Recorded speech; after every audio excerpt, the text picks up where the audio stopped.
Academy of debate and ডায়ালগের পক্ষ থেকে আপনাদেরকে অভিবাদন জানাচ্ছি। আমরা যখন আবৃত্তি করি, আমরা যখন পাবলিক স্পিকিং করি, অথবা কোনো একটি বিষয়ে আমরা কারোর সাথে কথা বলি, তখন আমাদের কিছু শব্দের জড়তা থাকে। এই শব্দের জড়তাগুলো অবশ্যই দূর করবার চেষ্টা করতে হবে। এই শব্দের জড়তাকে দূর করবার জন্য কিছু কৌশল আমাদেরকে সবসময় অবলম্বন করতে হয়। বিশেষ করে জিহ্বার যে জড়তা, সেই জড়তাকে দূর করবার জন্য আমাদের কৌশলগুলো অবলম্বন করতে হয়, যেটাকে ইংরেজিতে বলা হয়ে থাকে টাং টুইস্টার। এই টাং টুইস্টার হচ্ছে আমরা যখন কোনো শব্দ উচ্চারণ করতে যাই, কোনো একটি সেন্টেন্সকে উচ্চারণ করতে যাই, তখন কিছু কিছু শব্দ আমাদের জিহ্বায় এমনভাবে জড়তা তৈরি করে যাতে করে সেটা আমাদের বাক্য গঠনে বা আমাদের পাবলিক স্পিকিং এর ক্ষেত্রে, আবৃত্তির ক্ষেত্রে অথবা বিতর্কের ক্ষেত্রে সেটা বাধা হয়ে দাঁড়াতে পারে।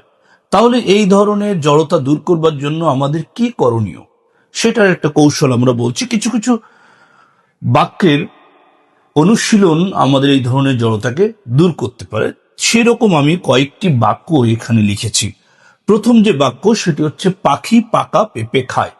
এই যে পাখি পাকা পেঁপে খায়, এই বাক্যটিকে আপনাকে প্রথমেই সংক্ষিপ্তভাবে ছোট ছোট করে পাখি পাকা পেঁপে খায় এভাবে বলতে হবে। তারপরে আরেকটু স্পিডে পাখি পাকা পেঁপে খায়, তারপরে আরো একটু স্পিডে পাখি পাকা পেঁপে খায়, তারপরে আরো একটু দ্রুততার সাথে বলতে হবে পাখি পাকা পেঁপে খায়। এভাবে যদি আপনি বলতে থাকেন, দেখবেন একটা সময় আপনার জিহ্বার যে জড়তা, সেগুলো দূর হয়ে যাচ্ছে। একইভাবে বাবলা গাছে বাঘ ঝোলে, বাবলা গাছে বাঘ ঝোলে, এই যে বাবলা গাছে বাঘ ঝোলে, ঠিক একইভাবে পাখি পাকা পেঁপে খায় আমরা যেভাবে অনুশীলন করছি, একইভাবে বাবলা গাছে বাঘ ঝোলে। আরো একটি বাক্য এখানে আমি বলছি, জলে চুন তাজা তেলে চুল তাজা, জলে চুন তাজা তেলে চুল তাজা। এই বাক্যটিকেও আপনার একইভাবে প্রথমে সংক্ষিপ্তভাবে বলার চেষ্টা করতে হবে, তারপরে আরো একটু গতি বাড়িয়ে এবং পরবর্তীতে একদম শেষের দিকে এসে খুব দ্রুততার সাথে বলার চেষ্টা করতে হবে। আরো একটা শব্দ, যে চাচা চাচা চটা চেচনা।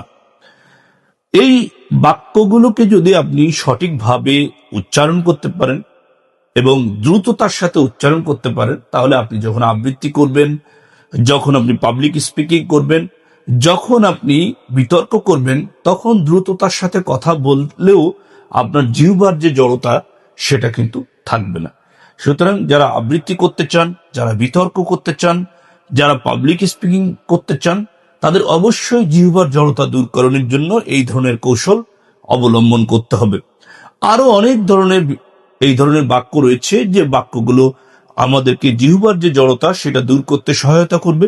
তো আরো বিস্তৃত জানতে আপনারা যুক্ত হয়ে যান একাডেমি অব ডিবেট অ্যান্ড ডায়ালগে।